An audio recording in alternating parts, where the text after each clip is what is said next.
नमस्कार दोस्तों, स्वागत है आपका सार्थक ऑनलाइन टीचर एकेडमी में।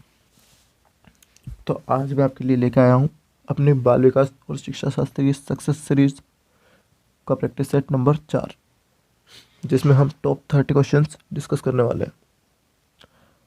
तो वीडियो को पूरा देखिएगा और अपना स्कोर ज़रूर कमेंट करिएगा कि आपने इस प्रैक्टिस सेट में कितने स्कोर किया है। तो पहला क्वेश्चन है, आज की कक्षाओं में अब रिक्त स्थान शिक्षार्थियों का स्वागत होता है। प्रतिभाशाली, विविध, प्रतिभाशाली या विशिष्ट जरूरतमंद। तो इसका हमारा राइट आंसर है विविध।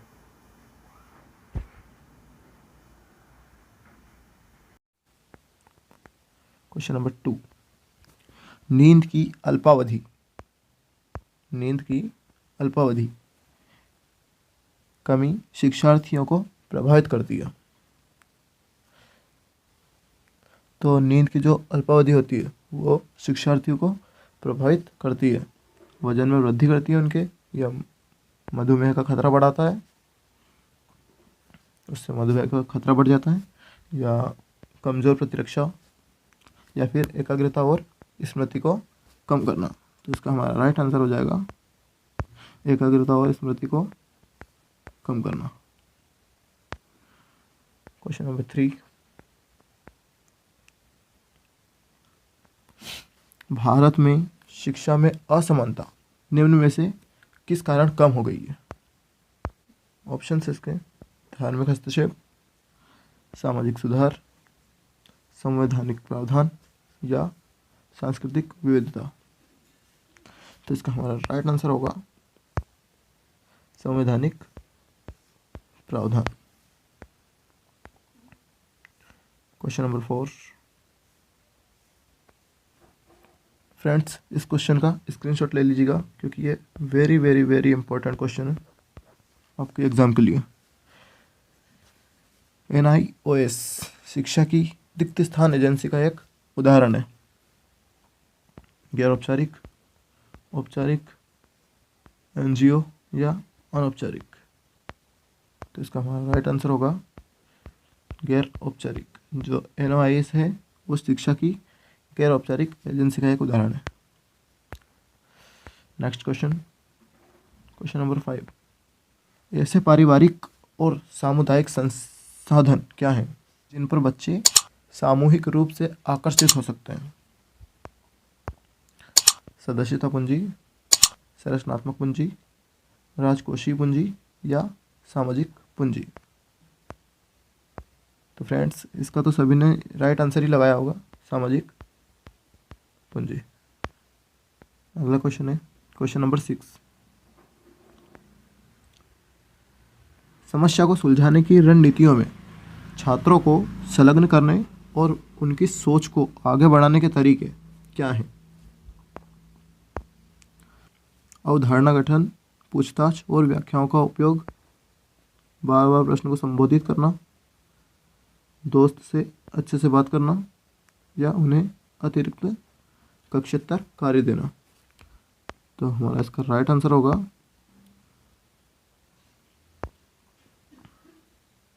अवधारणा गठन, पूछताछ और व्याख्याओं का उपयोग।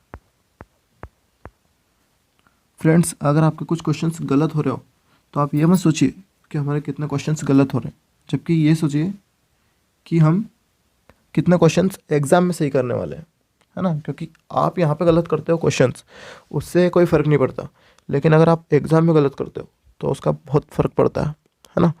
तो अगर आपने यहाँ पे गलत कर दिए तो आप एग्ज़ाम में तो गलत करने वाले हो ही नहीं, है ना। तो चलिए देखते हैं अपने अगले क्वेश्चन को। क्वेश्चन नंबर 7, सामान्य से विशिष्ट की ओर बढ़ते हुए किस प्रकार के तर्क की विशेषता बताई जाती है? पारगमन तर्क, आगमनात्मक तर्क, निगमनात्मक तर्क या प्राकल्पनात्मक तर्क। तो इसका अपना राइट आंसर हो जाएगा निर्गुणात्मक तर्क, जिसे निगमनात्मक तर्क भी कहा जाता है ना। और जो ये आगमन निगमन प्रणाली है इसके जनक है हमारे अरस्तु। ठीक है, नेक्स्ट क्वेश्चन, क्वेश्चन नंबर 8।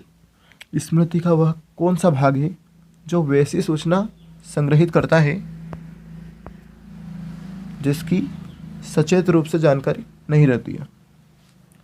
दोहरी स्मृति, स्पष्ट स्मृति, अंतर्निहित स्मृति या सुघड़ स्मृति? तो इसका राइट आंसर होगा हमारा स्मृति का वह भाग जो वैसी सूचना संग्रहित करता है जिनकी सचेत रूप से जानकारी नहीं रहती है, वो है हमारा अंतर्निहित स्मृति। Next question, question number 9। वह घटना क्या है जिसमें किसी शब्द या अवधारणा के पूर्व में संपर्क में आने से बाद का स्मरण आसान हो जाता है?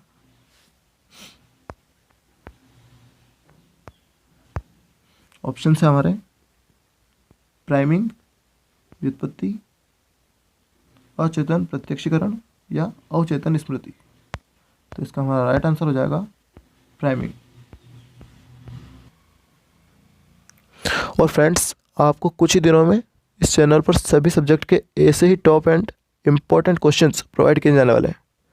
तो बिना देरी किए वीडियो को लाइक कर दीजिए और अपने दोस्तों को शेयर कर दीजिए जो विभिन्न टेट एग्ज़ाम्स की तैयारी कर रहे हो। और अगर आपने चैनल को सब्सक्राइब नहीं किया है तो चैनल को सब्सक्राइब करके बेल आइकन को प्रेस करके ऑल पर क्लिक कर दीजिए, जिससे आपको हमारे नेक्स्ट वीडियो का नोटिफिकेशन सबसे पहले मिल जाए। तो देखते हैं अगले क्वेश्चन को, question number 10।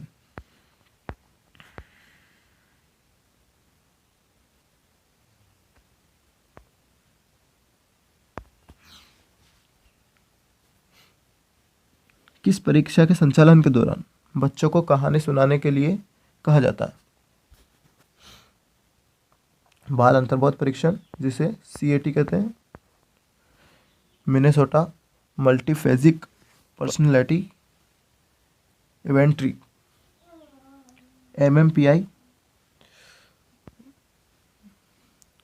Wechsler intelligent scale for children, WISC, या फिर विषयी आत्मबोधन परीक्षण, जिसे TAT कहते हैं, थीमेटिक अपरसेप्शन टेस्ट। तो इसका हमारा राइट आंसर होगा बाल अंतर्बोध परीक्षण, CAT। ठीक है, और फ्रेंड्स, इसके कुछ क्वेश्चंस ये भी बनते हैं कि बाल अंतर्बोध परीक्षण CAT के जनक कौन है या किसके द्वारा CAT परीक्षण किया गया था? तो इसका अपना आंसर होता है बेलक महोदय। ठीक है, और एक क्वेश्चन ये भी बनता है कि विषयी आत्मबोधन परीक्षण TAT, थीमेटिक अपरसेप्शन टेस्ट के जनक कौन है या TAT का परीक्षण किनके द्वारा किया गया था? तो इसका आंसर है अपना मुरे एंड मॉर्गन। चलिए नेक्स्ट क्वेश्चन देखते हैं, क्वेश्चन नंबर 11। शिक्षार्थी स्वायत्तता किसकी विशेषता है? औपचारिक शिक्षा की, पारंपरिक शिक्षा की, प्रगतिशील शिक्षा की या समावेशी शिक्षा की? तो इसका राइट आंसर है हमारा प्रगतिशील शिक्षा की। Next question, question number 12। रेवेन का प्रोग्रेसिव मैट्रिक्स टेस्ट मापता है। जो रेवेन का प्रोग्रेसिव मैट्रिक्स टेस्ट है वो क्या मापता है? बुद्धि मापता है, व्यक्तित्व मापता है, मनोवृत्ति या फिर प्रेरणा? तो इसका हमारा राइट आंसर है जो रेवेन का प्रोग्रेसिव मैट्रिक्स है टेस्ट है वो बुद्धि को मापता है।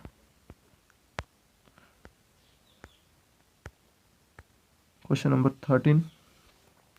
पियाजे के अनुसार बच्चों को रिक्त स्थान विकास 4 चरणों के माध्यम से प्रगति कर रहा है। तो सबसे पहला क्वेश्चन तो ये बनता है कि पियाजे ने अपने विकास सिद्धांत में कुल कितने चरण दिए हैं। तो उन्होंने 4 चरण दिए हैं, ठीक है। और उनका सिद्धांत है संज्ञानात्मक विकास का सिद्धांत, ठीक है। तो इसका राइट आंसर हो जाएगा पियाजे के अनुसार बच्चों का संज्ञानात्मक विकास 4 चरणों के माध्यम से प्रगति कर रहा है ना। और ये 4 चरण कौन कौन से हैं? संवेदी गामक अवस्था, जो कि जन्म से 2 वर्ष तक की होती है। और उसके बाद आती है पूर्व संक्रियात्मक अवस्था, जो कि 2 से 7 वर्ष की आयु में होती है। उसके बाद आती है मूर्त संक्रियात्मक अवस्था, जिसकी अवधि है 7 से 12 वर्ष। और हमारे लास्ट में आती है औपचारिक अवस्था या फिर अमूर्त अवस्था, जो कि 12 से 18 तक या किशोर अवस्था के अंत तक होती है। तो अपना नेक्स्ट क्वेश्चन है,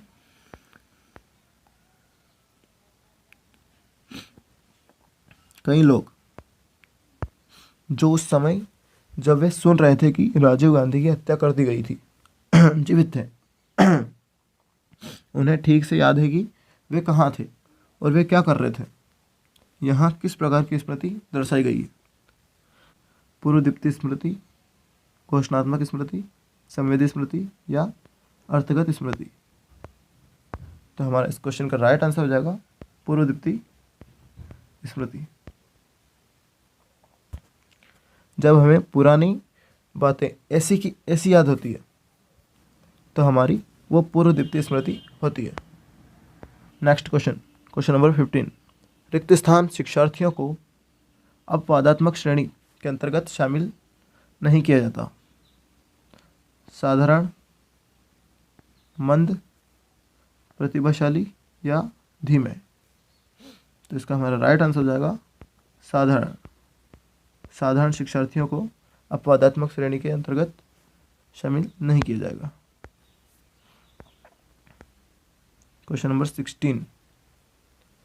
यदि एक शिक्षार्थी को पढ़ने में कठिनाई होती है, पढ़ने में, तो उसे किस प्रकार की अधिगम अक्षमता है? ठीक है, डिस्ग्राफिया, इनमें से कोई नहीं, डिसलेक्सिया या फिर डिसकैल्कुलिया।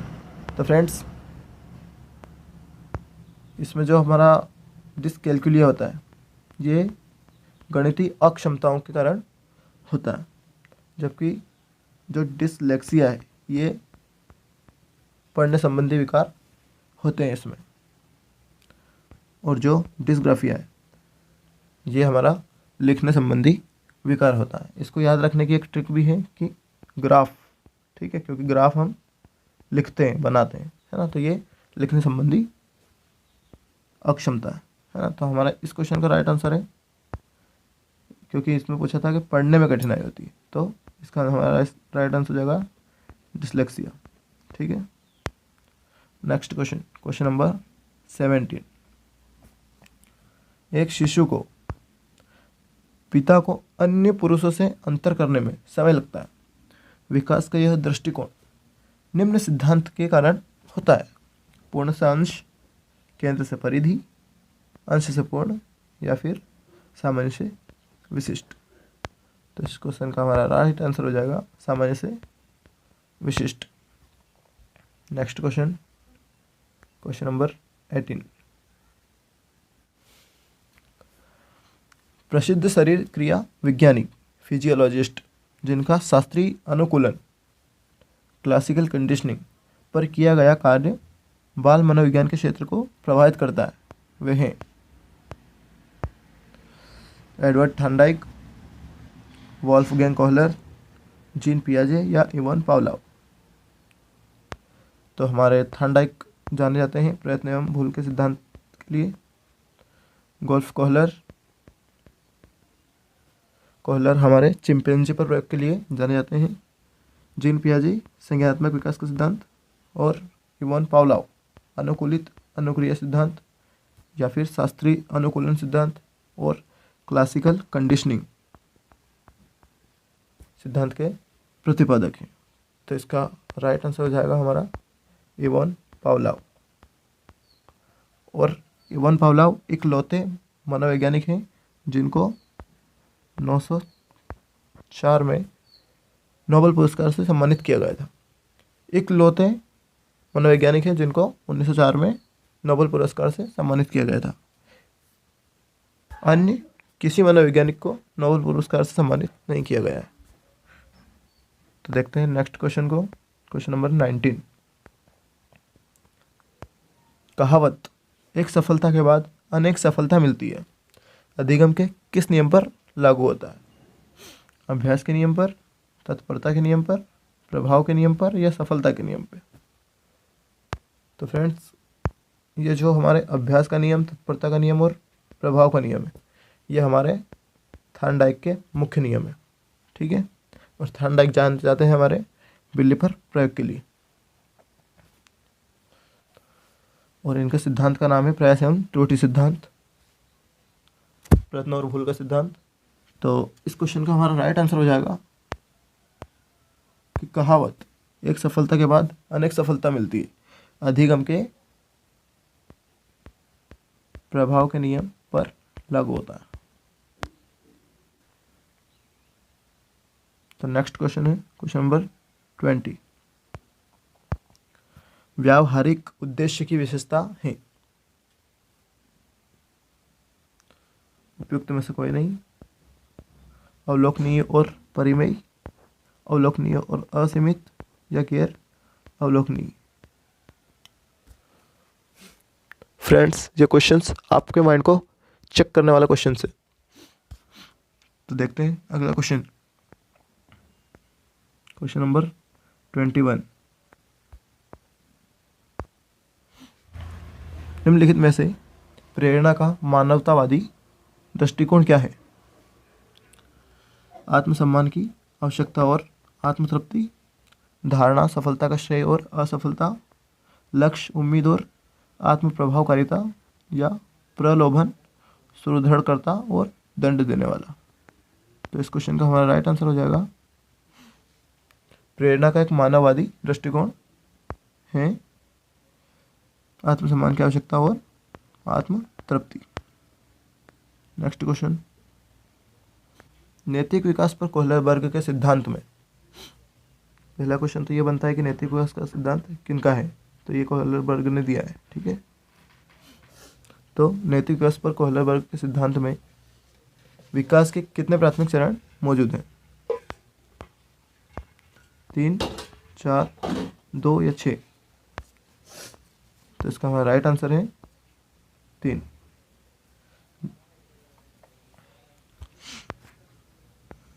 अगला क्वेश्चन है क्वेश्चन नंबर 23। रिक्त स्थान ने अनुमोदित किया कि सभी बच्चों में सीखने की क्षमता होती है। John Dewey, Freud, Friedrich Froebel, या मॉन्टेसरी, मारिया मॉन्टेसरी? तो फ्रायड का सिद्धांत है मनोविश्लेषणवाद का सिद्धांत, और फ्रोबेल किंडरगार्टन प्रणाली के प्रणेता हैं, और मारिया मॉन्टेसरी प्रणाली की प्रणेता है। मारिया मॉन्टेसरी इटली से बिलोंग करते हैं, और हमारे फ्रेडरिक फ्रोबेल एक जर्मनी वैज्ञानिक है। और इस क्वेश्चन का हमारा राइट आंसर हो जाएगा फ्रेडरिक फ्रोबेल। फ्रेडरिक फ्रोबेल ने यह अनुमोदित किया कि सभी बच्चों में सीखने की क्षमता होती है। अगला क्वेश्चन है क्वेश्चन नंबर 24।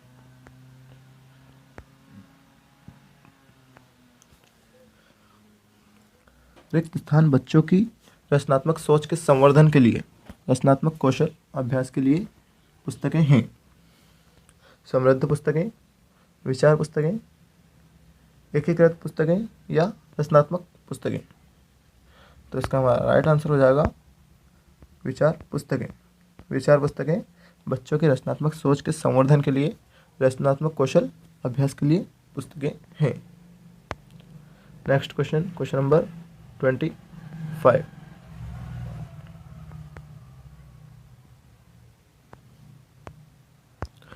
परिश्रम बनाम हीनता के एरिक्सन के मनोसामाजिक चरण में प्रमुख घटक है परिवार, माता पिता, प्राथमिक सहायक या शिक्षक और सहपाठी। तो पहला क्वेश्चन तो एक ये भी बनता है कि एरिक्सन के मनोसामाजिक चरण, मतलब एरिक्सन का कौन सा सिद्धांत है? मनोसामाजिक सिद्धांत। ठीक है, और इस क्वेश्चन का हमारा राइट आंसर होगा परिश्रम और बनामहीनता के एरिक्सन के मनोसामाजिक चरण में प्रमुख घटक है शिक्षक और सहपाठी। Next question number 26। किसी भी बाध्यता या इनाम के अभाव में कुछ भी करने का जुनून रिक्त स्थान है। व्यक्तिगत अभिप्रेरणा है, सामाजिक अभिप्रेरणा है, उपलब्धि अभिप्रेरणा है या आकांक्षा का स्तर है। तो इसका हमारा राइट आंसर हो जाएगा व्यक्तिगत अभिप्रेरणा है। ठीक है, क्वेश्चन नंबर 27। निम्नलिखित में से क्या एक गलत धारणा नहीं है? फ्रेंड्स, इस टाइप के क्वेश्चंस को बड़े ध्यान से पढ़िएगा, क्योंकि ये क्वेश्चंस आपके माइंड को चेक करते हैं। इसमें कहा गया है कि कौन सी धारणा गलत नहीं है, मतलब इसमें से 3 ऑप्शंस ऐसे हैं जो कि धारणाएं गलत हैं, लेकिन एक ऐसी है जो धारणा गलत नहीं है। ठीक है, तो हमें वही देखना है। मतलब ये क्वेश्चन नेगेटिव है, लेकिन हमें इसमें पॉजिटिव आंसर ढूंढना है। ठीक है, तो इसके ऑप्शंस हैं मातृभाषा मिथ्या बुद्धि, संज्ञानात्मक परस्पर विरोधी विचार, अवैज्ञानिक मान्यताएं या पूर्वाग्रही विचार। तो इसका हमारा राइट आंसर होगा संज्ञानात्मक परस्पर विरोधी विचार, जो कि एक गलत धारणा नहीं है। Question number 28।